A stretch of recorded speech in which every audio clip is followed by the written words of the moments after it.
Moja kwa moja nataka tujifunze kwa habari ya nguvu ya tabia.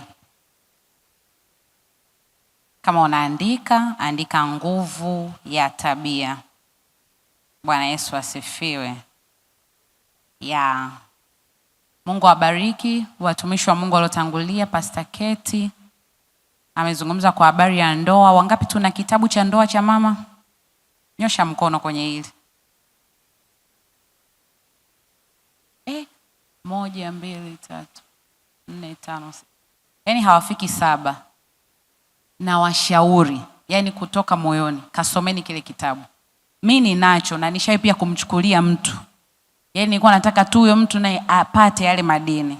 Kwa soma wewe, wanunulie watu wa familia yenu, wanandoa. Ni kitabu kizuri sana.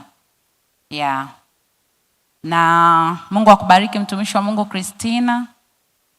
Jumamosi jamani tuna maswali, huo mnakuja.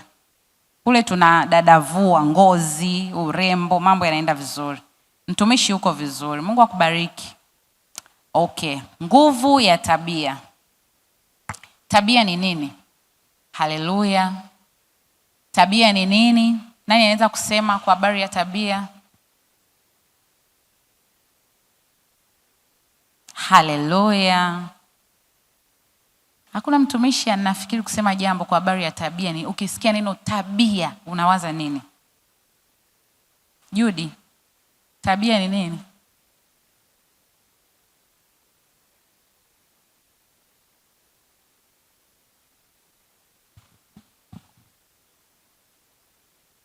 Tabia ninapojua mimi labda ni mwenendo wa mtu, jinsi alivyojiwekea, jinsi atakavyoamua yeye jinsi ya kuishi.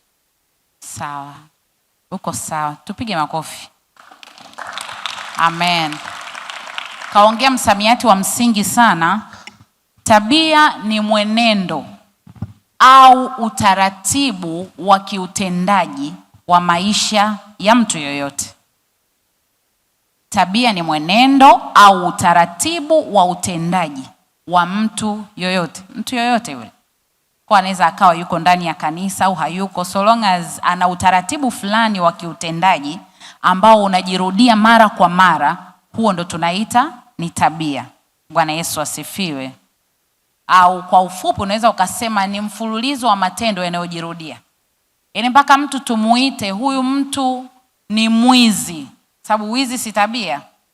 Maana yake amerudia kufanya hicho kitendo, sio mara moja. Karudia kufanya na kufanya na kufanya, ndipo pale sasa jamii ina lebo huyu mtu kwa kutumia ile tabia alionayo. Kwa ukifikiria kwa tafsiri hii utakuja kugundua kwamba watu wanaotuita majina ya tabia zetu wako sahihi. Haijalishi ni tabia nzuri au mbaya, lakini ile kwamba watu wanapotuona wanaanza kuiona tabia yetu kabla ya sisi wenyewe, wako sahihi. Bwana Yesu asifiwe.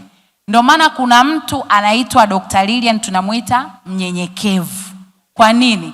Maana yake amenyenyekea, akanyenyekea na kunyenyekea. Kwa sasa tushampachika kuwa ni mnyenyekevu. Kwa watu wanapotuita majina yanayotokana na tabia zetu wako sahihi. Haijalishi hizo tabia ni nzuri au mbaya. Ndio maana kuna mtu unaweza ukauliza, unamjua Hadija? Yule muongo. Kwa kumbe watu huwa kabla ya majina yetu, kinachotangulia mbele ya akili zao ni tabia zetu. Kwa utakuja kugundua kwamba tabia ni utambulisho.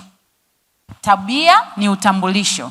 Kwa kabla mimi sijasema mimi nimeokoka, nampenda Yesu, mimi nasali Living Water Car, yani kabla sijajielezea kwa habari ya wokovu na maisha yangu, watu wanaanza kwanza kuiona tabia yangu.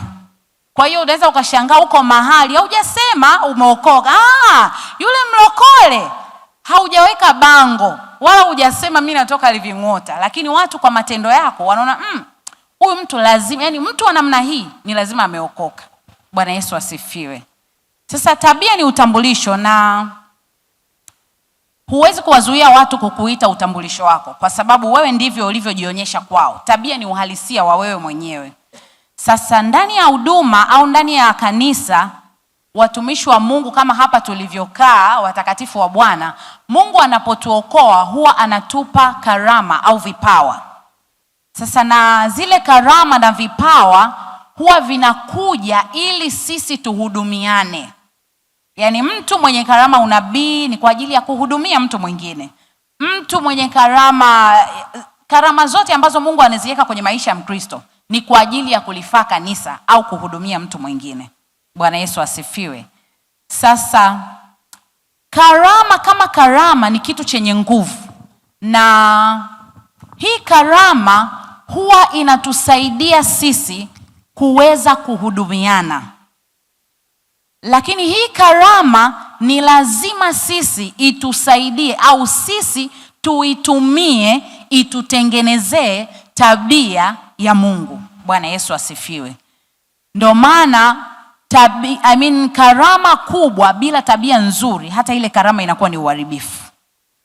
Bwana Yesu asifiwe. Kwa utakuja kugundua Mungu anatupa gifts ndio, lakini kinachotusaidia tuishi katika hekima ya Mungu juu ya zile karama na talents tulizonazo ni ile tabia ambayo tumeirithi kutoka kwa Mungu, ndio inatusaidia sisi tuweze kumaintain heshima katika utumishi tulionao. Kwa hiyo unaweza ukawa mhubiri mzuri, unaweza ukawa mtumishi mzuri, unamtumikia Bwana kwenye madhabahu yamkini au yamkini vyovyote ambavyo Mungu amekupa, na unachokifanya kiukweli kabisa kinaokoa watu na kihakika kabisa kinainua watu. Yaani watu wanainuka juu ya hicho, watu wanabarikiwa, watu wanaponywa, watu wanafunguliwa. Lakini kile kitu kisiposhikiliwa na tabia, wewe kwako kinakuua. Kwa sababu moja kati ya sifa za kumhudumia mtu ni Mungu kukuongezea watu. Popote unapohudumu lazima kitu cha kwanza Mungu anakubariki ni watu. Lakini sasa hawa watu wanapokuja kwenye maisha yetu kuna matarajio wanayo, kwa sababu wao walihudumiwa na Mungu tuliye naye, kwa wanatarajia kukutana na tabia za Mungu kwenye maisha yetu. Sasa wanapokuja kwenye maisha yetu na kuona hatuna tabia za Mungu, ndipo tunawafukuza na kutoka nje ya kanisa. Unaweza usiwe na mfano wa kushikika, lakini mimi ni mtafiti sana wa mimi mwenyewe, kwa habari ya mimi mwenyewe, lakini kwa habari ya nyumbani mwa Mungu. Umewahi kuchunguza kwa nini watu wanaondoka kwenye nyumba ya Mungu? Mtu aliyekuja akashuhudia uponyaji, mtu aliyekuja akashuhudia badiliko la kweli hapa, kwa nini anaondoka kwenye nyumba ya Mungu? Utakuja kugundua kuna tabia watu ambao sisi watumishi wa Mungu ndani ya kanisa tunaotumika na watumishi, tabia zetu zinafukuza miujiza ya ongezeko la watu ndani ya kanisa. Bwana Yesu asifiwe. Kwa sasa utakuja kuona kwamba karama na vipawa ni vitu vizuri, ni vitu vizuri, lakini kama huyu mwenye karama na kipawa hatafanyia kazi tabia yake, kanisa linaingia kwenye uharibifu. Bwana Yesu asifiwe. Haleluya. Kitu kingine nimesema, tabia ni vazi. Tabia ni vazi. Unajiona wewe hapo leo ulivyovaa na unavyoonekana, yani kama mimi hapa ninavyoonekana. Sasa kwa kuwa mimi, ukiacha Lilian unayemuona hapa, mimi pia kuna Lilian wa ndani. Sasa ndani pia ninapaswa kuvaa. Yaani hapa mwilini hata kama sawa, sijajua mtumishi wa Mungu according to somo lako kama niko sawa, nitakuona baadaye. Lakini pointi yangu iko hivi, ikiwa nje nina uwezo wa kuvaa ili tu niwe sawa, niwe comfortable, kwamba leo nitasimama mbele za watu nivaeje. The same applied kwenye ulimwengu wa roho, ni lazima nivae vazi la tabia njema kama mtoto wa Mungu. Kwa sababu kwenye ulimwengu wa roho, vazi langu ndo litakalonipa mimi kumiliki eneo Mungu aliloniweka. Kama kwenye ulimwengu wa roho nina vazi moja tu la mimi ni mwalimu, alafu nimeliacha lile vazi la tabia njema, ualimu wangu umebatilika. Kama kwenye ulimwengu wa roho mimi ni mhubiri mzuri, ninaposema watu wanapokea, ninapoimba watu wanafunguliwa, ninapofanya hiki, ninapotoa nabii watu wanamuona Mungu, lakini nimesahau kwamba kuna vazi la tabia, ule utumishi unaniharibu, kwa sababu ongezeko la watu litakapokuja bila mimi wa ndani kuwa nimevikwa vazi la tabia njema, nitaua wale watu. Bwana Yesu asifiwe. Mimi naongea na watakatifu wa Mungu ambao najua hata eneo la kazi uliloko unatarajia kuvuna mtu. Unatarajia kuvuna mtu. Hata kwenye familia unatarajia kuvuna mtu. Sasa wale watu wale, jamani, wanajua uwezo wetu wa kuhubiri. Wanajua uwezo wetu wa neno. Mimi sina mashaka kwa habari ya binti wa Living Water na neno la Bwana. Sina mashaka. Sasa kama hapo tuna mashaka hapo, sasa inabidi tuanze mwanzo. Wokovu ni nini hasa? Lakini kwa habari ya neno tunalo. Lakini mimi nataka ili neno lisiwe neno la kitabuni. Liwe neno ambalo limevaa mwili, limeathiri utu wangu wa ndani, limenipa maisha ya kutathmini tabia zangu. Mwanzo tumesema tabia ni mfumo, desturi, mwenendo, utaratibu wa mtu wa kila siku wa vile vitendo anavyovifanya mara kwa mara. Mara kwa mara. Sasa vile ndio vitu vya kuvifanyia kazi. Sasa kuna tabia nzuri na tabia mbaya. Ziko tabia nzuri. Tabia nzuri zina asili ya Mungu, tabia mbaya zina asili ya mwovu. Bwana Yesu asifiwe. Lakini ninasema tabia ni vazi kwa sababu, ngoja tusome kidogo neno la Bwana. Ukisoma Wakolosai 3:14 utaandika Wakolosai 3:14, Biblia inasema hivi: zaidi ya hayo yote vaeni upendo, ndio kifungu cha ukamilifu. Bible inazungumza kwa habari ya kuvaa upendo. Sasa hapa sifundishi upendo, lakini nataka nikwambie kwa kuwa upendo ni tabia pia, kwa Mungu anatuambia mavazi yetu ya ndani. Leo tuko kwenye vazi la mazoezi, ni sawa, lakini Mungu anazungumza moja kati ya vazi anataka msichana wa Living Water alivae ni upendo.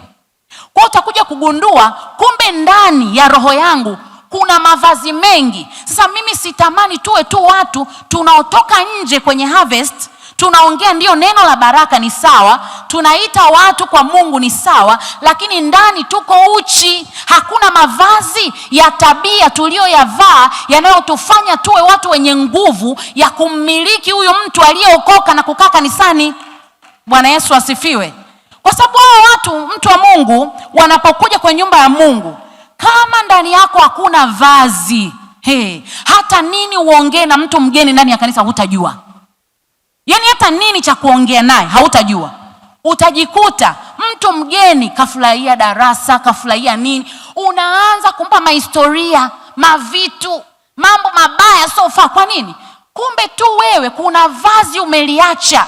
Unakumbuka wanja, unakumbuka lipstick, unakumbuka dress code ya leo ni mazoezi tracksuit, lakini unasahau kwamba mimi kama mtoto wa Mungu ni lazima nifanye kazi na wazazi wangu wa kiroho kwa kuwa na tabia njema itakayowavuta wengi kwa Yesu. Haleluya. Bwana Yesu asifiwe. Sio tu kama naongea na mhubiri, naongea na msichana wa Living Water. Kwa sababu tabia yenyewe huwa inatakiwa ihubiri kabla wewe hujasema. Bwana Yesu asifiwe.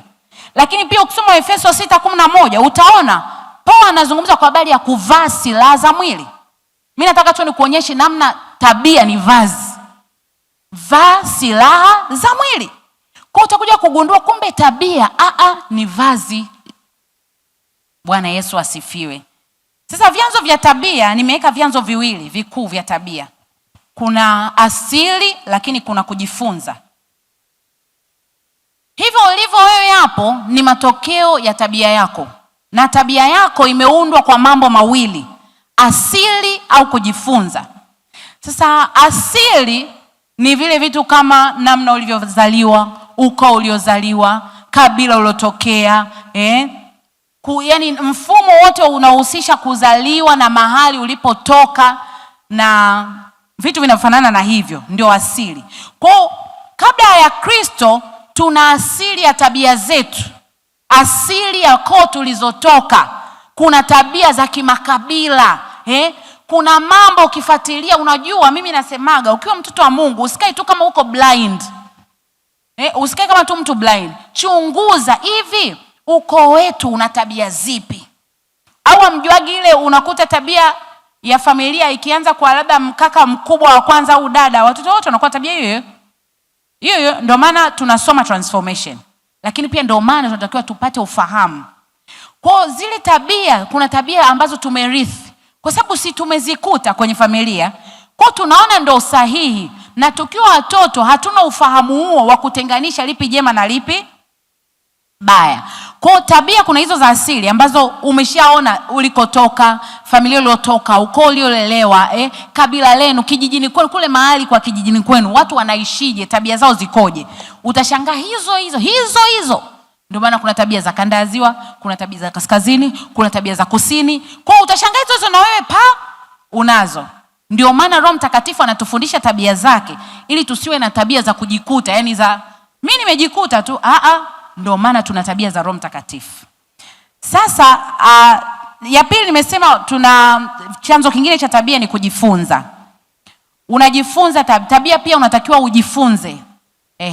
Sasa hapa haijalishi ni nzuri au mbaya. Ndio maana unashangaa kuna mtoto amelelewa familia nzuri, alivyokutana na marafiki akajifunza uvutaji sigara.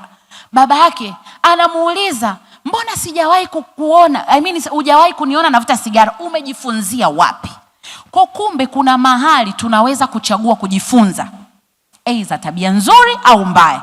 Tunaweza kujifunza kwa vitu tunavyoviangalia, nini tunasikiliza, nani tunamuiga, nani tumechagua awe mbele ya maisha yetu. Kwa huyo tunaanza kujifunza. Sasa kule duniani watu wanaigana tabia ovu. Watu wanapokuwa kwenye misongo wanapeana mbinu za tabia ovu ili wafanyeje, waondokane na yale mambo ya stress. Na huko kwa Mungu pia kuna namna ya kujifunza. Unajifunza kama hivi kwa kusikia, lakini unajifunza kwa kwenda kufanyia kazi ulichosikia, lakini unajifunza kwa kuiga waliokutangulia. Hakikisha unaamini tabia ya mtumishi wa Mungu aliyowekwa mbele yako na unaiiga. Unajua Biblia inavyosema huwezi kumpenda Mungu usiyemuona, wakati jirani unayemuona humpendi. Mimi hiyo naihamishia kwenye tabia. Hauwezi kujifanya mimi nataka nirithi tabia za Mungu wakati tunamuona Mungu ndani ya Dr. Lilian. Kwa nini tusianze kujikagua kutokea hapo? Kutokea hapo ndo tunapata sasa, kumbe hivi ndivyo Mungu anavyofanya. Haleluya. So hiyo ni namna mbili ambazo mtu anaweza kujifunza tabia. Sasa ni namna gani naweza kujenga tabia yangu? Sasa mimi mtoto wa Mungu nimeshagundua mimi hapa tabia zangu ni lazima tu Roho Mtakatifu aingie azijenge. Namna gani naweza kufanya? Bwana Yesu asifiwe.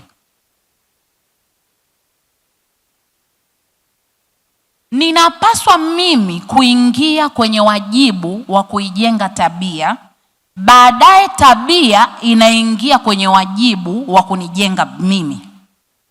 Mimi hapa ndo naanza zoezi. Unajua ni kama mtu anaitafuta kupungua. Zoezi lile anavyotafuta kupukua na flat tummy, zoezi lile la kawaida tu la kimwili, achana na mambo ya surgery.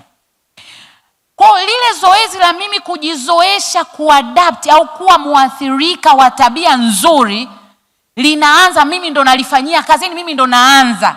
Alafu ile tabia ikiwa mimi sasa, ile tabia sasa ndo inanijenga mimi. Kwa lazima kuwe na kukubali gharama. Kwa hapa nakubali gharama kwa sababu kujenga tabia ni maumivu. Bwana Yesu asifiwe. Kwa sababu kila tabia ina mwanzo wake, na huo mwanzo ni lazima uonyeshe nguvu ya kuitaka. Kwa naingia gharama ya kuitaka ile tabia na kuifanyia kazi. Bwana Yesu asifiwe. Kwa sababu tabia inatupa kutengeneza utukufu, na hakuna utukufu kama hakuna mauti. Mimi hii kauli nikisikiaga nasemaga hivi, Yesu kuna utukufu wake alikuwa anautafuta, lakini namna alivyoutafuta ilibidi autafute kwa njia ya yeye kufa. Kwa hiyo mimi ninapoingia katika kuitaka tabia nzuri, tabia njema, tabia ya asili ya Mungu, ni lazima nikubali gharama ya kufa. Nikubali kile kilichoning'ang'ania, kile cha asili, kile cha wazazi, kile cha ukoo, kile cha makuzi yangu, kile cha kuiga makundi mabaya. Nikubali kife, na kukiua ni mchakato. Lazima nikubali gharama. Bwana Yesu asifiwe. Mtu amezoea makundi ya ulevi. Sasa jinsi ya kuua tabia ya ulevi, lazima kitu cha kwanza usipatikane location ya walevi. Hama location ya haraka iwezekanavyo. Ingia kwenye location ya pili. Hicho nitakiongelea vizuri baadaye. Ambao hasa hapo ni ile kila tabia lazima itafutiwe mbadala. Kwa huku kuna kunywa kileo na umezoea makutano ya ulevi. Sasa ili nijenge tabia mpya, lazima nitafute makutano ya upande wa pili, au wenyewe wamechagua kulewa roho. Haleluya. Wao wanakuwa wamechagua kulewa roho. Sasa haya mazoezi unavyofanya lazima uyapende. Sasa kama hiyo tabia ulevi, kile kitendo cha unapigiwa simu. Unajua walevi wanapenda kunywa kwa company. Oya, leo kijiwe wapi? Sijui sasa shida maeneo ndo siyajui. Haya. Kwa unakutana huko. Ukikutana unaendelea na ile tabia. Kwa sababu mimi nampenda sana ule baba anaosemaga alivyookoka, yule mtumishi wa Mungu hapa. Anasemaga alivyookoka, yani alikuwa akiona mlevi anachukia. Mimi naielewa ile hali. Mwanzoni ilikuwa roho lazima amfanye vile ili awachane na hao watu. Ilibidi saa roho amtengeneza. Sasa hivi ndo ana ujasiri wa kwenda kwa walevi. Kwa stage 1 achana nao. Hiyo ni stage 1, ni ngumu kwa sababu ni kampani yako, simu kwa simu, hatua kwa hatua, mtoko kwa mtoko, event kwa event. Achana nao. Ingia gharama. Anza kuambatana na watu ambao wanakwambia wewe sio mlevi, wewe ni mtumishi wa Mungu, unaweza, tuombe, tuvunje. Hao ndio watu unawahitaji. Bwana Yesu asifiwe. Lakini pia iga watu waliofanikiwa. Angalia mbele yako, nani amefanikiwa juu ya hiki? Muige ratiba yako. Hivi huwa anafanya nini? Imekuwaje kwenye hili ameshinda? Amewezaje kufika hapa? Amewezaje kutoboa hiki? Mbona kwangu ni teso kubwa? Unaanza kumuiga hatua kwa hatua. Kuna mmoja mimi nilikutana naye akasema aliamua kureplace ulevi kwa soda. Sawa, najua kwamba soda pia sio nzuri, lakini mimi kwa muda huo nilimuelewa mbele kwa sababu bora anywe soda. Kwa hiyo mwisho wa siku anza kuiga watu waliofanikiwa. Huyu aliwezaje? Hivi mwenzangu, wewe zinaa vipi kwako? Mimi zinaa bwana, nimeshinda kabisa. Mimi nilianza mikesha yangu peke yangu. Anza kuiga hicho. Ukiiga hicho, kuna namna utaanza kuwa uko vizuri na utafanya kitu kizuri ndani ya nyumba ya Mungu. Sasa usipotafuta watu waliofanikiwa, utaishi kwa kujikaza, utapata shida. Na matabia yanahitaji mchakato. Kwa sababu matabia kuna muda yako kama ngozi. Yani ukigeuka huku hii hapa, ukigeuka huku hii hapa. Sasa lazima ni zoezi la siku kwa siku. Uongo uko hapa, fitina iko hapa. Hujawahi kupenda watu waelewane. Hujawahi kupenda chochote. Mwenzako kaonyeshwa dalili tu anataka kuchumbiwa, wewe shida. Sasa lazima ikiwa hapa na wewe uiambie. Mama kuna siku tuambie hapa, ushai kukichukia kitu. Ukikichukia kitu, watu wa Mungu, kuna namna, yani kuna jinsi utakuwa. Kuchukia hiyo tabia, ichukie. Na hapa ile uchukie, wewe tafuta faraga yako, orodhesha. Yani ukitoka hapa, nenda tafuta karatasi lako. Andika hapa, tabia yangu ya kwanza mimi ni uongo, mimi ni muongo. Ziorodheshe, baadaye ziambie, zitamkie na kuchukia. Ukianza kuzisemesha, zina masikio, zinajua zina uadui na wewe, zitaanza kutengeneza njia zenyewe taratibu. Leo inachomoka ya huku, kesho ya huku, kesho uongo, kesho fitina. Unashangaa, mbona siku hizi nina raha? Kwa sababu kuna tabia watu wa Mungu usipozifanyia kazi ni changamoto. Haleluya. Haya, lakini pia ili uweze kufanikiwa kwa habari ya kujenga tabia mpya, tambua we maono yako. Mwisho wa Mungu Christina anasema yeye kuna namna hapendi tu kuwa mnene sana, kwa sababu yeye anachukulia kwamba vazi atakalolivaa kuna mtu ataadmire, kwa sababu yeye ni mtu wa fashion. Kwa ame-maintain status hapo ili fashion yake ibaki pale pale. Yaani kuna namna. Umeelewa eh? Kwa sasa wewe jiulize, hivi mimi ni nani? Ukishajijibu sasa mimi ni nani? Wapi ninaelekea? Kule ninakoelekea, hivi hii tabia hii ya uongo, tuashumu Bwana ananipa hekalu la Bwana hapo, siku kadhaa baadaye. Hivi uongo, washirika si nitawachanganya mimi? Akija huyu namwambia akija huyu si huyu. Kwa hiyo ukijua maono yako, nakwambia Roho Mtakatifu anakudhibiti kwa kiwango cha juu, kwa sababu ya ile hali ya utambuzi. Kwa sababu Mungu hatumdai kitu. Kila alichokuwa nacho amekitoa kwenye maisha yetu. Ni kazi yetu sisi ku-identify mimi ninataka nini, ili niende wapi. Ndipo hapo udhihirisho wa kile ambacho Mungu amekiachilia uonekane kwenye maisha yangu. Haleluya. Kwa tambua maono yako, kwa sababu ukisoma ile Mithali 29:18 anasema pasipo maono watu huacha kujizuia. Lakini kwa maono nakwambia hivi, mwili unaongea. Watu wa Mungu tunakula vizuri, kwa msijifanye kwamba mpo rohoni masaa 24, mwili unaongea. Lakini kinachookoa ni maono. Yaani mimi naanza hivi hapa nikizini. Kwanza nakuwa naona nazini na kanisa zima. Yaani naona nikizini, mabinti wote hawa wapo nyuma yangu wanafuata. Yaani mimi ni kama nafungua njia. Mnaelewa? Kwa maono yanakusaidia kuona hii tabia hapana, hii tabia hapana, kuna hiki sitafanya, hapa huko hapana, sitaenda. Kwa hiyo kuna namna yale maono yako yanakudai, yaani ushakudaiwa, umekudaiwa, hata kuwasha simu unaogopa. Sasa ndo maono. Especially ukishayajua ukaya-identify kwamba mimi Lilian, picha yangu ile pale, kwa hapa ile picha inanidai juu ya hii barabara. Kwa hii barabara hata kama mimi nataka nijiendee vyovyote, ile picha inanisuta. Ananiambia uwezi kwenda vyovyote. Hata kama hapa kwenye barabara kuna miaka 37 inazungumza, lakini sasa maono ananiambia hapana. Na hivi umliwe kesho kutwa tu 38, lakini maono anakuambia hapana. Kwa kama hauna maono, nakwambia hauna kitu cha kukusuta, hauna kitu cha kukudai, kwa sababu sio mara zote utaishi kwa neno la madhabahu ni sahihi na nguvu. Lakini mimi nataka ile rema, neno la ufunuo lifunuliwe ndani yako. Yaani wewe uwe mchungaji wa wewe mwenyewe. Kuna muda unasema Mungu nimechoka. Mungu hivi uone, lakini maono yanakwambia hutachoka mtumishi, mimi niko pamoja na wewe. Haleluya. Kwa lazima uidentify mimi naenda wapi. Lakini pia tambua asili yako katika Mungu.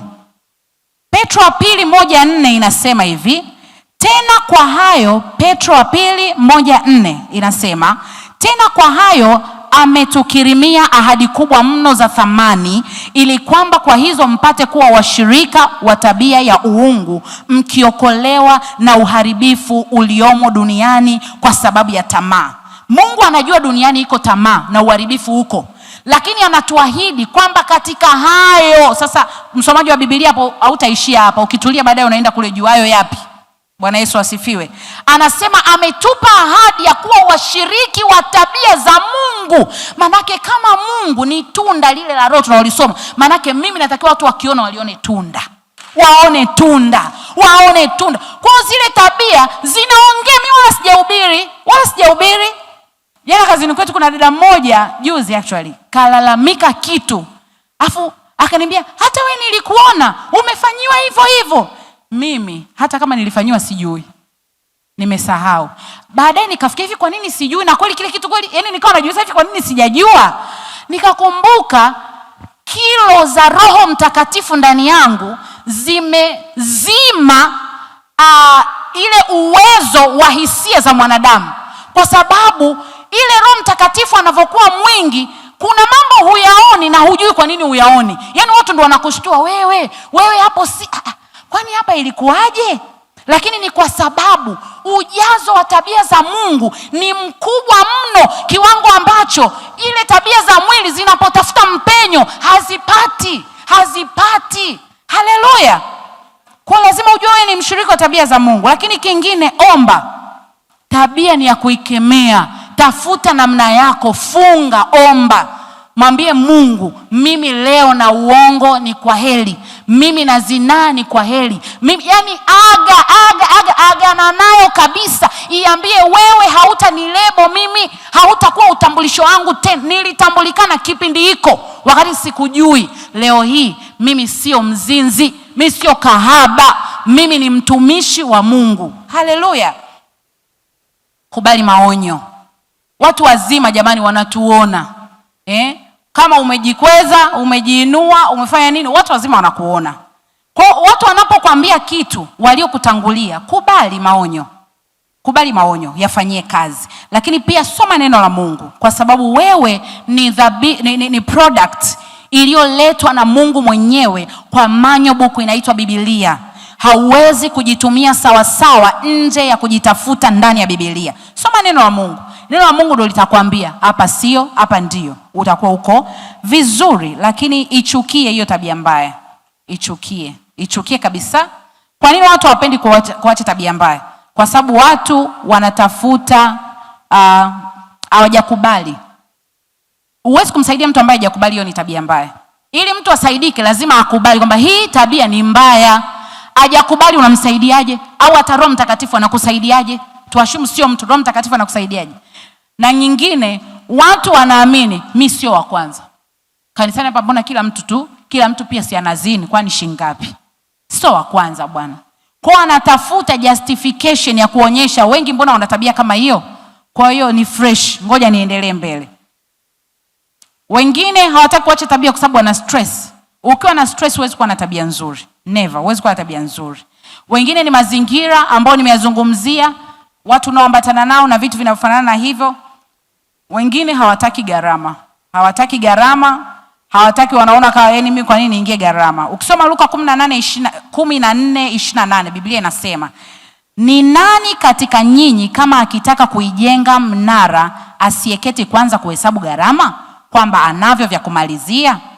Kwa kama kweli umenuia kuacha tabia fulani ambao wewe ndio unaijua, kubali kuingia gharama. Kwa sababu kutengenezwa ni mchakato, na ni mchakato wa maumivu. Mtu yoyote anapotolewa kitu anachokipenda lazima ajeruhike. Kwa kubali kujeruhika, kwa sababu ili tu Mungu akuchonge uwe na tabia nzuri, uwe msichana wa kutamanika. Kwa sababu hatima kuu haipo kama hakuna tabia njema. Haipo, utaisikia kwenye vichwa vya somo pale. Binti na hatima kuu. Lakini tabia ndo inaelezea hatima yako ni kuu au sio kuu. Haya mambo yote ya hasira, viburi, umekosoa kidogo basi tena wewe ndo umekosoa dunia nzima, unataka ujielezee. Ni tatizo. Kwa nini usielezee habari za Yesu? Haleluya. Basi mshukuru Mungu kwa ajili ya neno jema, na nikutie moyo mtumishi wa Mungu. Tabia yoyote inaanza kwa mchakato. Usijikatie tamaa. Yaani kosa utakalolifanya ni wewe kujikatia tamaa. Lakini Mungu hajakukatia tamaa, na Mungu akubariki. Amen.